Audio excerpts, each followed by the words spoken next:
Hi, I'm Ruth Kitchen. I did J-Life in 2009 and I'm working in a church in Joburg called North Union Church. I think in many ways, coming out of high school, I was very distant from God, and just going on J-Life training really strengthened that, and also just working with people gave me a lot of people skills that I would never had before, and a lot of experiences in many different situations that I wouldn't have had if I'd gone straight into university.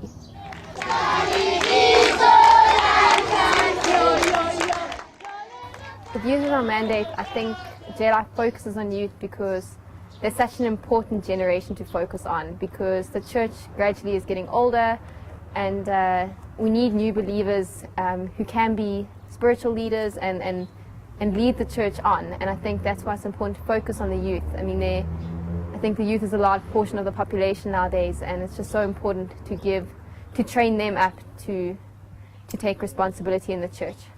So disciple making is our mission. I think it's actually the only way you're going to impact a larger area, because if you have someone who's a disciple who makes other disciples, other believers in Jesus and other followers, then eventually it's going to spread. Whereas if you just run youth programs, or you impact maybe one set of people, but they in turn don't do anything. But if we can start with one group and see them expand the kingdom of God, I think that's the most important thing. I think kingdom obedience for me is just being faithful to building God's kingdom, working in the local church, and the whole mission is to make disciples of Jesus, and where you do that through different churches. It's not about the church, individual church, it's not about individual organizations, but seeing God's kingdom grow wherever you are.